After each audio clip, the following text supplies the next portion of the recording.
Hello, everyone. Welcome back to my channel. I hope everyone is having a nice day before we begin the video. Please subscribe and give the video a thumbs up.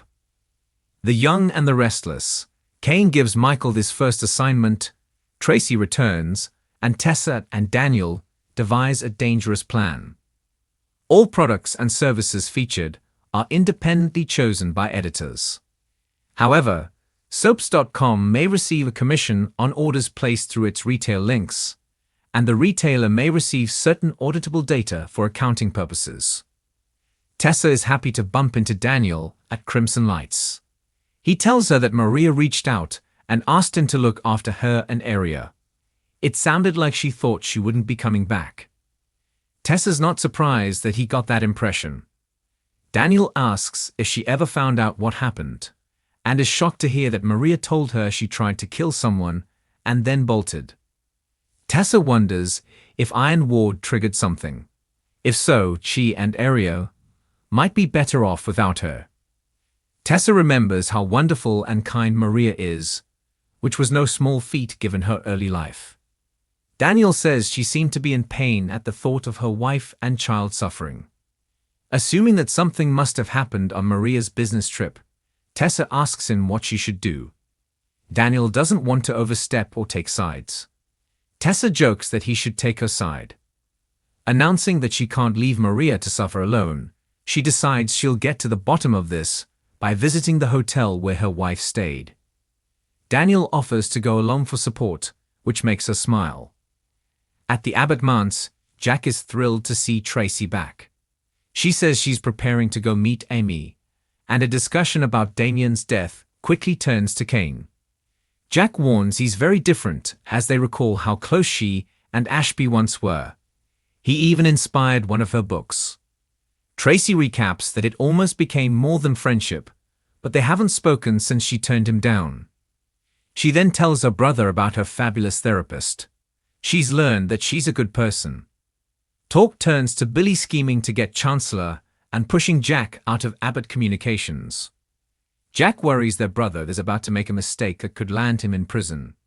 It's like he's gambling again. Tracy can't believe no one can reason with Billy.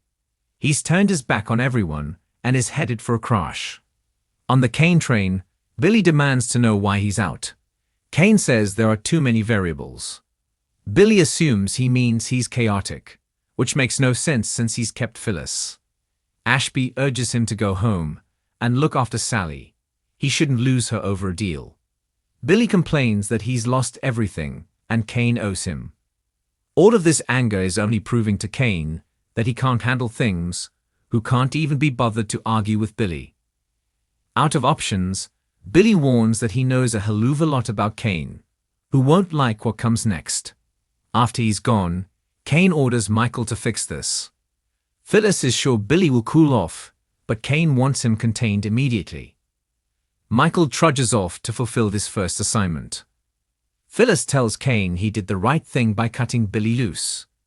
He asks why there is still a rift between her and Michael. They rehash Michael defending Sharon and Kane tells her to let it go. He observes that she demands strict loyalty, but would throw anyone under the bus to get what she wants. She knows that's a contradiction. It's also what they have in common. They are survivors. Moving closer and looking into Phyllis' eyes, Kane asks if she wants to call it a night. She says no, she's hungry. He asks if she has dinner plans. Meeting the moment, she immediately replies, "I do now." Liking what he hears, Ashby simply says, "Good." Michael catches up to Billy at Society, where he's drinking at the bar. Billy complains that Kane screwed him over and cast him out, so he wants to blow up his master plan. When Michael warns he's teetering on the brink, Billy suggests the lawyer get out while he still can. It isn't worth risking his life for Kane's dangerous scheme. Kane has a new enemy, and he's not going to like what I have planned for him next, Billy says, gulping down his drink and taking off. Tracy walks in and Michael is happy to see her. She came for dinner, but Amy had to cancel. He says Billy was just there. She wonders if she should be worried. Kane and Phyllis enter and spot them. They walk over and Tracy is in shock to see Kane again. They hug and Michael announces he has to run after receiving a text from Lauren. Kane chases Michael down outside and reminds him he needs their problem controlled. Michael admits it's slippery, but he will handle it. Inside, Tracy and Phyllis catch up before the redhead gingerly broaches the topic of Martin. It turns out they're both still having nightmares. Phyllis assures the abbot that none of this was her fault and that she's a good person. Tracy wishes the redhead's toughness would rub off on her. When Phyllis asks about the book she's working on, Tracy is cagey but promises she will get the first copy. They toast to the future as Kane returns. He soon has Tracy in giggles as he cuddles her and tells her how often he's thought of her. Tracy tells him she's thought about him too. Phyllis wears a comical expression as she takes in the exchange. Back at the Abbott manse, Diane and Jack are still worrying about Billy, who stumbles in and announces that he wants to make a deal with his brother. Billy finally sees the danger Kane can cause. They need to stop the bastard in his tracks, and they can do that together. Thanks for watching this video, and please subscribe our YouTube channel for more update news.